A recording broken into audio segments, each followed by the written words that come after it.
guys, what's going on? I hope you're having an extra awesome day today. Today is the day that the regular season of NFL Sundays are back, and a lot of exciting games today to start the season off. But sadly, for the Jacksonville Jaguars, it was not the way they planned to start the highly anticipated 2015 season in front of their home crowd.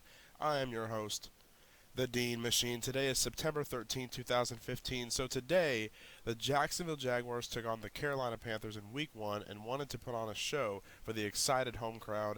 Unfortunately, it was not the kind of show the Jaguars probably had in mind going into this game and into the Week 1 home game. In the first half, the Jaguars did not look too bad. Both the Jags and the Panthers struggled offensively until the last 2 minutes of the first half when both teams were able to score a touchdown.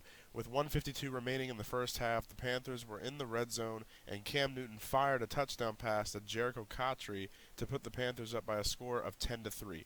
The Jaguars' offense showed some improvement right away and right after this as the Jaguars were able to move down the field easily and quickly, allowing second-year quarterback Blake Bortles to shoot a touchdown pass to the new Jaguars receiver rookie Rashad Green from Florida State University. This got the game to 10-9, with Jason Myers coming in to kick the used-to-be easy extra point kick.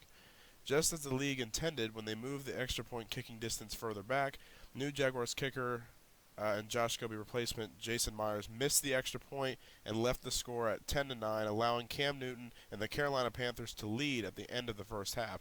This is where it went all downhill for the Jacksonville Jaguars. The Jaguars were unable to score any more points in the second half. Blake Bortles threw 2 interceptions, one of them being a 30-yard interception return for a touchdown by Carolina Panthers cornerback Josh Norman, who, by the way, did not mind doing a little bit of showboating towards Blake Bortles, running into the end zone by taunting him. That interception return for a touchdown put the Panthers up 17-9 in the middle of the third quarter. Nearing the end of the game, while the Jaguars tried to come together on offense to try and score a late touchdown, Blake Bortles threw his second interception while being hit as he was throwing the ball and getting intercepted by Panthers linebacker Thomas Davis. This interception set up the Panthers for a field goal to seal the Panthers' victory in Jacksonville with a final score of 20-9.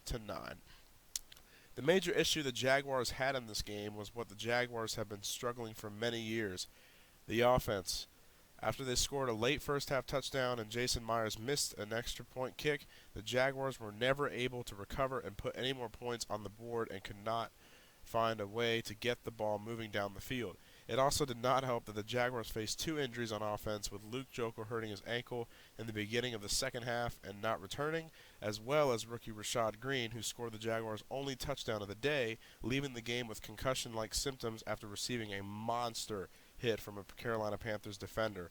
Rashad Green just laid there on the ground, but the Panthers player did seem concerned as he kneeled down next to Green as he was being treated by the Jacksonville Jaguars medical staff and personal trainers. Joeckel was seen wearing a boot and on crutches in the locker room after the game, so both players are said to be doubtful to return in next week's game against the Miami Dolphins.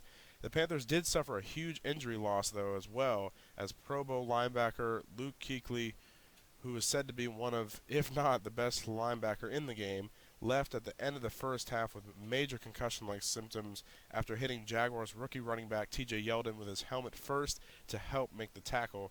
After the hit, Kuechly immediately fell to the ground and was not able to walk off the field without assistance. Kuechly's pride for the game and his team did not fail to show as he pumped his team up as he was leaving the field with a concussion. So that was kind of neat to see, but it's still scary the way Luke Kuechly got injured.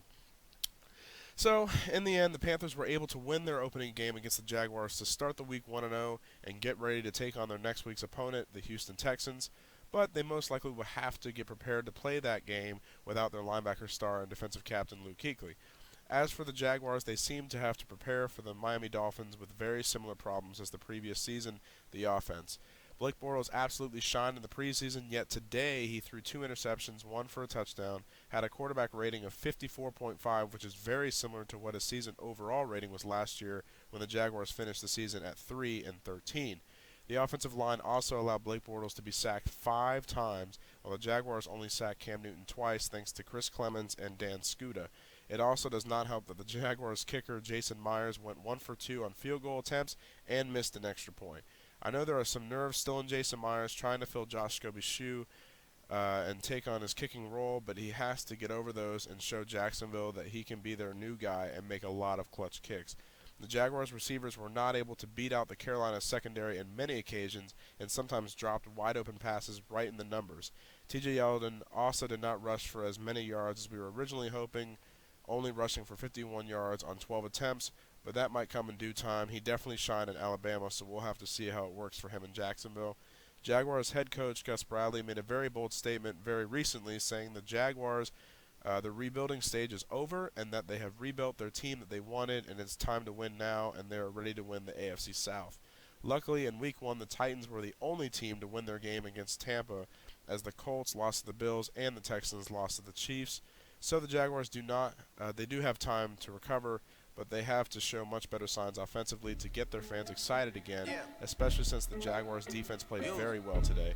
So we shall see how the Jaguars react to their mistakes today and show their fans that they have improved in their Week 2 game at home against the Miami Dolphins.